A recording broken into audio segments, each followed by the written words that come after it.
सीखते हैं elastic constant के बारे में। ठीक है, तो पहले आपके मन में क्वेश्चन आया होगा सर इलास्टिक कांस्टेंट होते क्या हैं। देखो दोस्तों, इलास्टिक कांस्टेंट क्या होते हैं, चार होते हैं। हमारे पहले नाम बता दें आपको, elastic constant, elastic constant. Elastic constant का मतलब क्या होगा, किसी भी मटेरियल के लिए इनका जो मान होता है निश्चित होता है।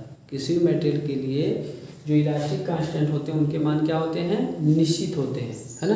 जैसे कापर है, कापर का जो आपका जो इलास्टिक कांस्टेंट होगा, जैसे आपका मॉडुलस ऑफ इलास्टिसिटी है, ठीक है, उसका मान ई का मान भी निश्चित होगा। ऐसे स्टील है तो उसके लिए भी ई का मान निश्चित होगा, है ना। ये सब चीज़ें बताना है। ऐसे उसका क्या होगा, शियर मॉडुलस भी निश्चित होता है। ठीक, तो पहले जानो इलास्टिक कांस्टेंट होते कौन कौन है। देखो दोस्तों, एक होता है ई, नाम सुना होगा आपने, इसको कहते हैं क्या, modulus of elasticity, modulus of elasticity, या इसी को हम कहते हैं यंग मॉडुलस। क्या कहते हैं, यंग मॉडुलस। ऐसे ही क्या होता है आपका जी आता है, जिसे क्या कहा जाता है बाबू, शियर मॉडुलस बोला जाता है, या मॉडुलस ऑफ रेस्टी बोला जाता है, या इसी का एक नाम है the modulus of transverse elasticity, the modulus of transverse elasticity. इसको जी से भी रिप्रेजेंट किया जाता है, एन से भी रिप्रेजेंट किया जाता है, सी से भी रिप्रेजेंट किया जाता है। ठीक है, अच्छा, इसके बाद एक आता है क्या, उसको बोलते हैं के से रिप्रेजेंट करते हैं, जिसे बल्क मॉडुलस कहते हैं। क्या होता है, बल्क मॉडुलस कहते हैं। ठीक है, इन सब की जो यूनिट होती है वो पास्कल होती है या न्यूटन पर मीटर स्क्वायर होती है, क्योंकि एक पास्कल बराबर आप जानते हो एक न्यूटन पर मीटर स्क्वायर होती है। ठीक है, अच्छा, इनको हम जब भी प्रदर्शित करते हैं मैक्सिमम करके गीगा पास्कल में प्रदर्शित किया जाता है, गीगा पास्कल में प्रदर्शित किया जाता है। ठीक है, किसमें प्रदर्शित किया जाता है, गीगा पास्कल में प्रदर्शित किया जाता है। आप जानते हो एक गीगा पास्कल बराबर क्या होता है बाबू, 10⁻³ न्यूटन पर mm स्क्वायर। क्या, न्यूटन पर mm स्क्वायर, इसका मतलब न्यूटन पर mm स्क्वायर भी होता है। ठीक, तो ये जो इलास्टिक कांस्टेंट होते हैं और स्ट्रेस के अंदर क्या क्या आएगा, सिग्मा आएगा और टाउ आएगा। ठीक है, तो उनकी भी यूनिटें होती है, मतलब स्ट्रेस की जो यूनिट होती है वही यूनिट क्या होती है, इलास्टिक कांस्टेंट जो आपके तीन है ये इसकी भी होती है। ठीक है, अच्छा, एक और इलास्टिक कांस्टेंट होता है जिसको हम क्या बोलते हैं बाबू, म्यू बोलते हैं, पॉइजन रेशियो बोला जाता है। क्या बोलते हैं, पॉइजन रेशियो बोला जाता है, म्यू। ठीक है, इसके बारे में हम लोग पढ़ेंगे। इसकी कोई यूनिट नहीं होती क्योंकि इसके बराबर होता है क्या, माइनस स्ट्रेन जो आपका लेटरल स्ट्रेन होता है बट्टे लॉन्गिट्यूडिनल स्ट्रेन, है ना। तो आपका इसका कोई मात्रक नहीं होता, बट ये भी किसी मटेरियल की क्या होती है, प्रॉपर्टी होती है जिसका मान निश्चित होता है। ठीक, तो इन जो इलास्टिक कांस्टेंट है और जो स्ट्रेस है, स्ट्रेस के बारे में हमने वीडियो बनाया, बहुत अच्छी तरह से समझाया, उसमें स्ट्रेस के टाइप के बारे में बातें किया है कि स्ट्रेस जो होता है दो तरह का होता है, नॉर्मल स्ट्रेस होता है, ठीक, ऐसे शियर स्ट्रेस होता है। तो नॉर्मल स्ट्रेस क्या होता है, नॉर्मल स्ट्रेस वो होता है जो किसी प्लेन के परपेंडिकुलर एक्ट करता है। शियर स्ट्रेस क्या होता है, शियर स्ट्रेस वो होता है जिसको किसी प्लेन के पैरेलल काम करता है। ये सारी बातें बनाया मैंने वीडियो, आप देख लीजिएगा। ठीक है, अब इलास्टिक कांस्टेंट की हम बातें कर रहे हैं।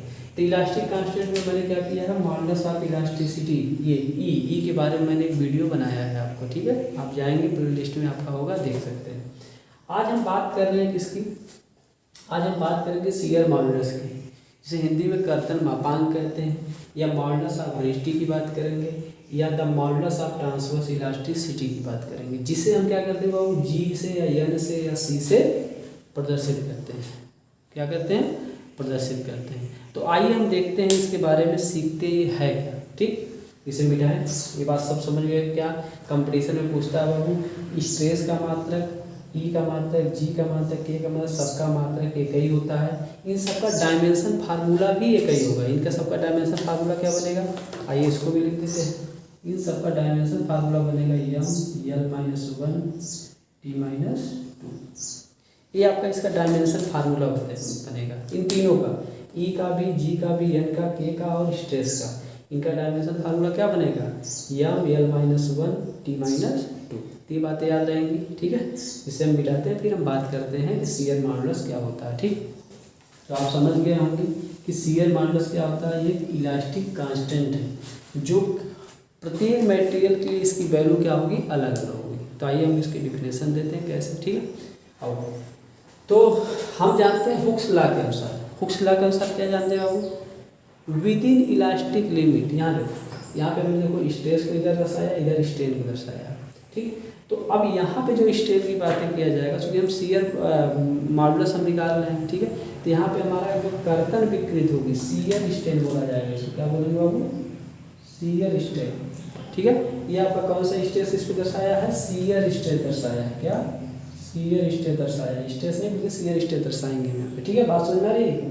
अच्छा, तो कह रहा है क्या, हुक्स नियम के अनुसार, हुक्स लॉ क्या कहता है, विद इन इलास्टिक लिमिट, यानी इलास्टिक लिमिट के अंदर, अगर मान लो इलास्टिक लिमिट आपकी यहाँ पे बी पॉइंट पे, तो इसके अंदर कहीं पे भी विद इन इलास्टिक लिमिट जो स्ट्रेस होगा वो क्या होता है, स्ट्रेन के प्रोपोर्शनल होता है। ये होता है हुक्स लॉ, क्योंकि हमें यहाँ पे डिफिनेशन देनी है। तो यहाँ पे किस तरह से बोलेंगे विद इन इलास्टिक लिमिट, यानी इलास्टिक लिमिट के अंदर जो शियर स्ट्रेस होगा, यानी टाउ, शियर स्ट्रेस जो टाउ है, ठीक है, टाउ जो होगा वो प्रोपोर्शनल होगा किसके, आपका शियर स्ट्रेन के, शियर स्ट्रेन को। तो शियर स्ट्रेन को याद रखिएगा, फाई से भी रिप्रेजेंट करते हैं और आपका गामा से भी रिप्रेजेंट करते हैं, ठीक है। तो आपका क्या हो जाएगा, टाउ प्रोपोर्शनल में क्या हो जाएगा आपका फाई, किसके अनुसार बाबू, हुक्स लॉ के अनुसार, किसके अनुसार, हुक्स लॉ के अनुसार। अगर इसको हम सॉल्व करेंगे, टाउ बराबर क्या हो जाएगा, जी फाई आ जाएगा, जी फाई आ जाएगा। तो ये हमारा फार्मूला बन गया, ठीक है। अच्छा, थोड़ा सा एक बात देखो, हमने एक चित्र यहाँ पे बनाया है, एक चित्र यहाँ बनाया, ये क्या है, ये है कुछ ऐसा हो, ये ऐसे था, ऐसे। अब हमने क्या किया, देखो इस प्लेन के पैरेलल, ये जो प्लेन है इसके पैरेलल फोर्स लगा रहे हैं ऐसे, तभी तो शियर फोर्स कहोगे ना आप इसको। अगर ये फोर्स ऐसे लगाते तो इसको नॉर्मल स्ट्रेस बोलते हैं, नॉर्मल फोर्स होता है, ठीक। तो अब हम इस प्लेन के पैरेलल ऐसे फोर्स लगा रहे हैं, तो ये वाली सरफेस जो दिख रही है इस पे ऐसे लग रहा है, तो क्रॉस सेक्शन एरिया यही तो सरफेस होगी, शियरिंग तो यही कर सरफेस करेगी ना। तो ये शियरिंग एरिया हमने ए से दर्शाया है, और इस पे जो फोर्स हम लगा रहे हैं ऐसे, वो क्या है, एफ एस है।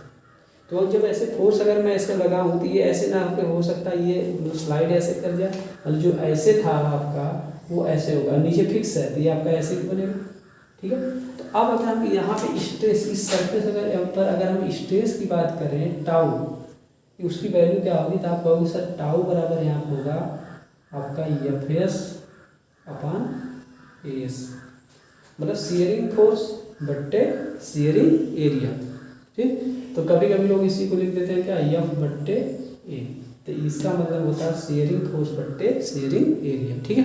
अच्छा, अब अगर हम एक बात और करें यहाँ से, अब अगर हम एक बात और करें, स्ट्रेन की बात करें, शियर स्ट्रेन की बात, यहाँ शियर स्ट्रेन क्या होगा, देखो पहले आपका यहाँ था, ये आपका ये बनेगा शियर स्ट्रेन, यानी ये होगा फाई।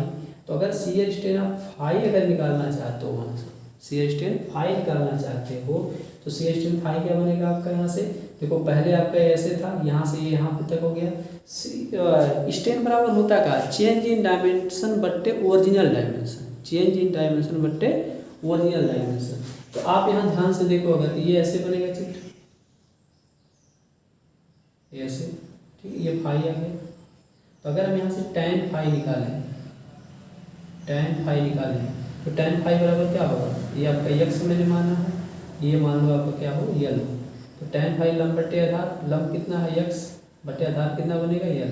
तो अब फाई का मान जो होता है वो बहुत कम होता है, यानी ये जो डिफॉर्मेशन होता है वो बहुत कम है। तो इसका मतलब क्या हो जाएगा, ये फाई हो जाएगा और एक्स बट्टे यल हो जाएगा, ठीक। तो यहाँ से हमारा मिला क्या, एक्स बट्टे यल मिला, ठीक।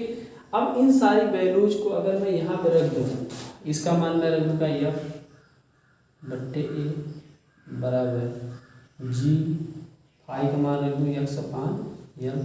तो आप बताओ जी बराबर क्या मिलेगा, यहाँ से एफ एल अपान ए एक्स मिलेगा, एफ एल अपान ए एक्स मिलेगा नहीं मिलेगा।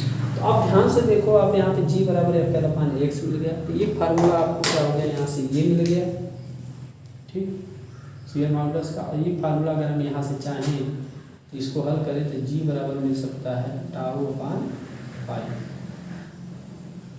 टाउ अपान फाई। ठीक है। तो टाउ का स्थान फाई का वैल्यू रखे तो हमारा F/AX मिल गया। ठीक, आप देख क्या रहे हैं, आप यहाँ पे देख रहे हैं कि सर इसका मतलब डिफॉर्मेशन अगर कम होगा तो जी का मान क्या होगा, ज़्यादा होगा।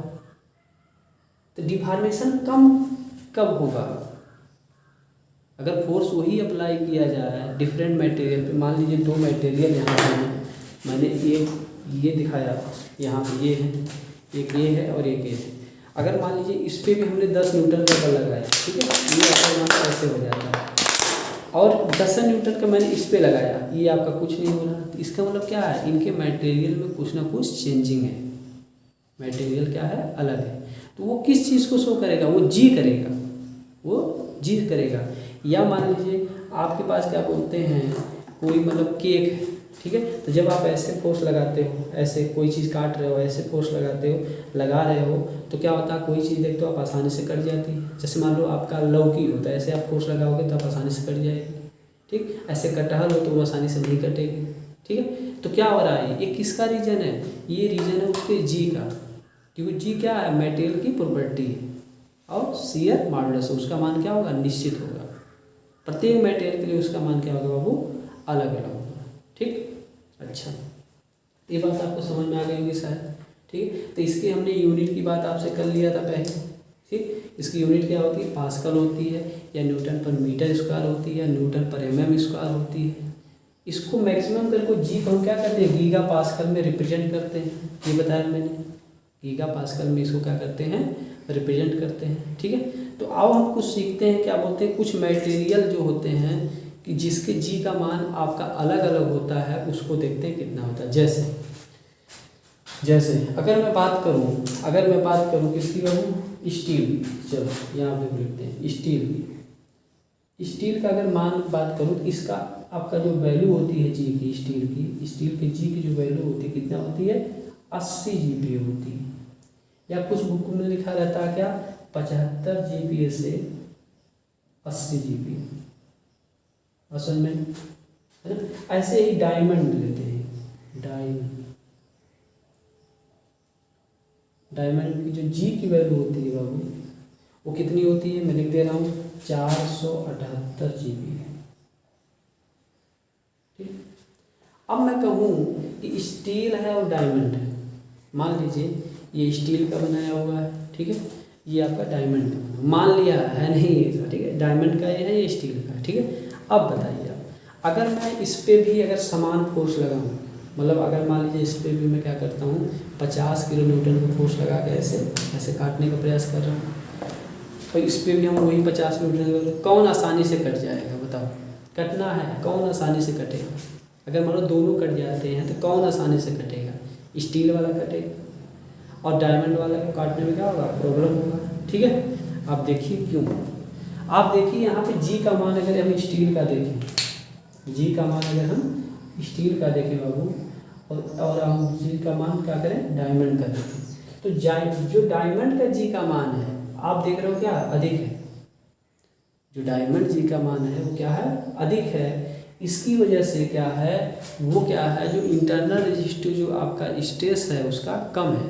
आप देखो यहाँ पे अगर जी का मान बढ़ेगा, जी का मान अगर आप बढ़ाते हो तो आप देखो टाउ का मान, शियर स्ट्रेस का मान बढ़ेगा।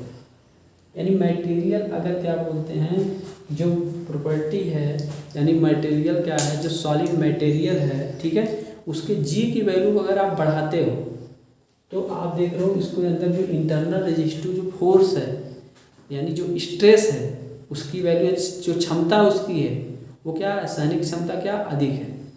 इंटरनल रेजिस्टिव फोर्स होता क्या है, आप जानते होंगे कि एकांक क्षेत्रफल पर लगने वाले आंतरिक प्रतिरोधी बल को ही क्या कहते हैं, हम स्ट्रेस कहते हैं। क्या कहते हैं, स्ट्रेस कहते हैं। तो अगर जी का मान ज़्यादा होगा तो IRF भी ज़्यादा आपका मतलब उत्पन्न होगा, IRF भी ज़्यादा उत्पन्न होगा, अर्थात उस वस्तु को काटने में आपको क्या होगी, मशक्क़त करनी पड़ेगी, मतलब आपको फोर्स ज़्यादा लगाना पड़ेगा, और उस वस्तु में डिफॉर्मेशन भी कम होगा, उस वस्तु में डिफॉर्मेशन भी क्या होगा बाबू, कम होगा।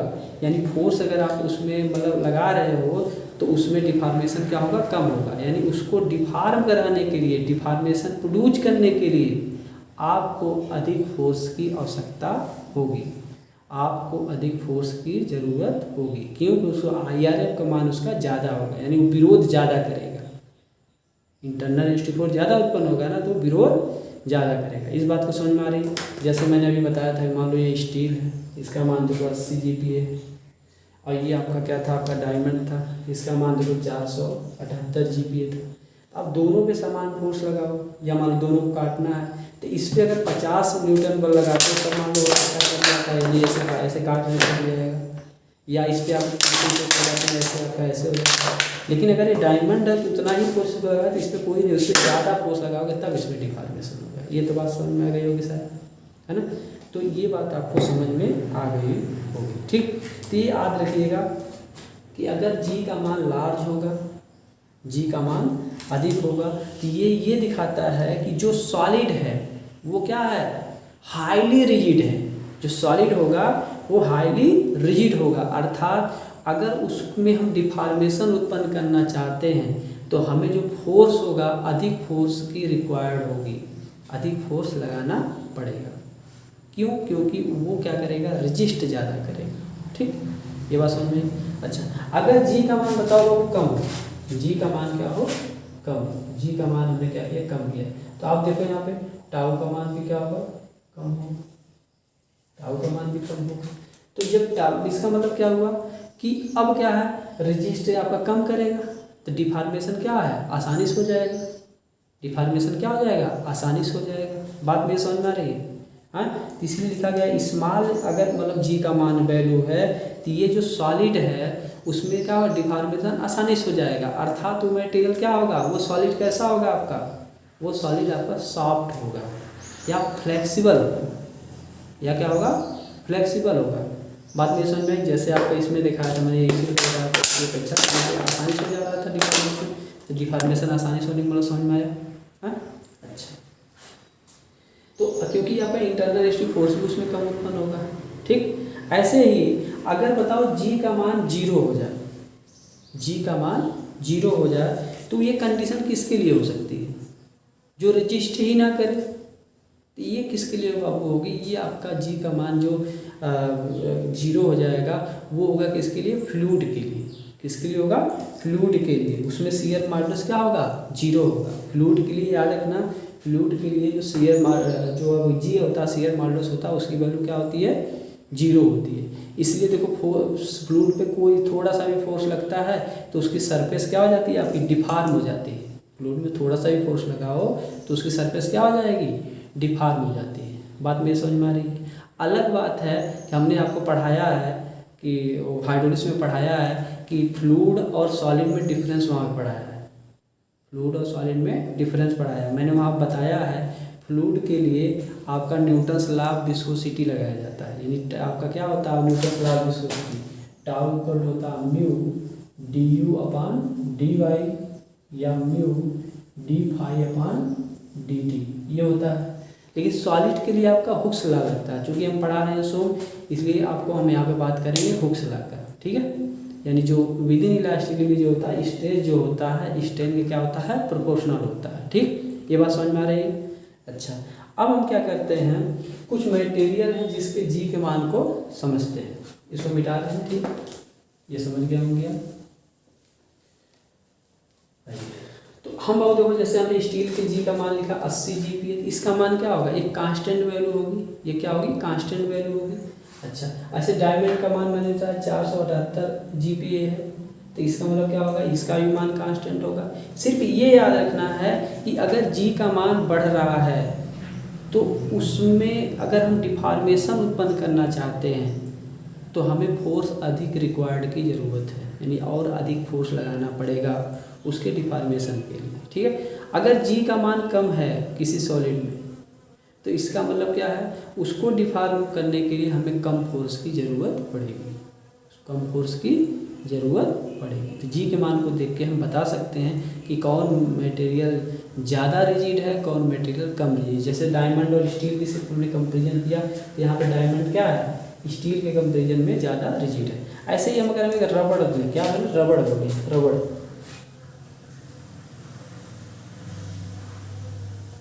रबड़ रबर की जो जी की वैल्यू बाबू होती है कितनी होती है, लिख दे रहे हैं आपका देख के, है ना, 0.0 कितना दिया है, रुक जाओ, हाँ 0.0006 GB होती है।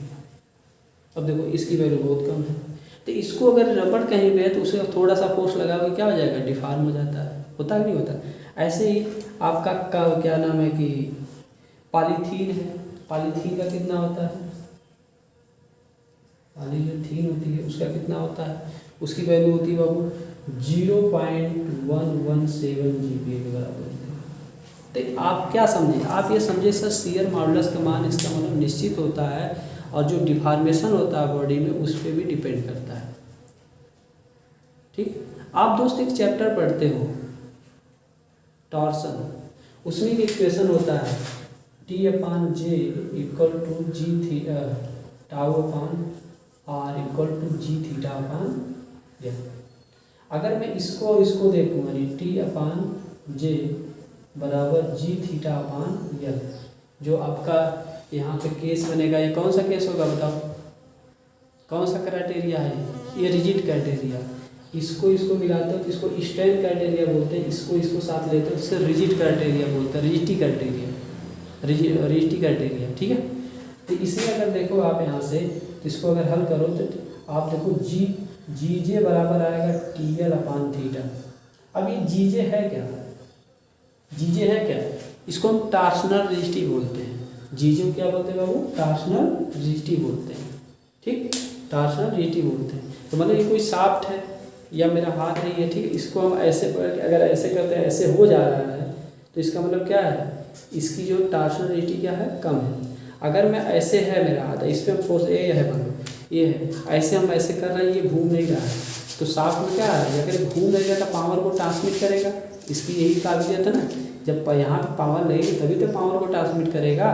तो जीजे का मान जिसका ज़्यादा होता है, यानी टॉर्सनल रिजिडिटी ज़्यादा होती है, वो शाफ्ट बेहतर होती है। तो वो किस पे डिपेंड करेगी, मटेरियल पे।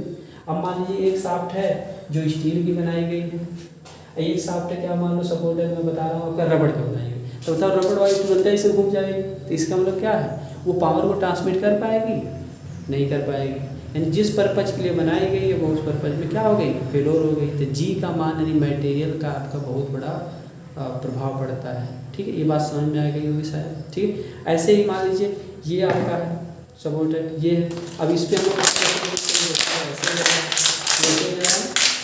इसको ट्रांसमिट नहीं कर पाएगा, ये क्या फेलोर है यार, तो इसका जो मटेरियल का अलग है। तो ये बात आपको साथ समझ में आ गई होगी, यहाँ पे इसके टॉर्सनल रिजिडिटी होती है, इसमें इसका योगदान होता है। ठीक, ये समझ में आ गया होगा सर।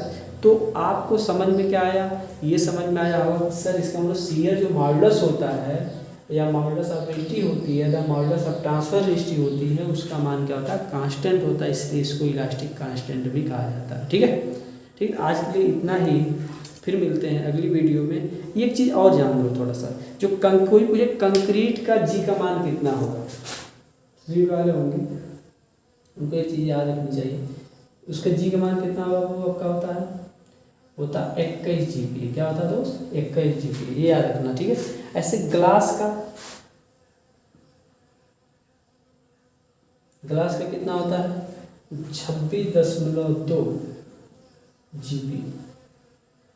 ठीक, 26.2 GB। ठीक है, ये सारी चीज़ें आपको समझ में आ गई होंगी। ठीक है ना। अब अगर जी का मान आपको पता हो तो आप बता सकते हो कि कौन सा मटेरियल शियर स्ट्रेस को ज़्यादा बियर कर सकता है।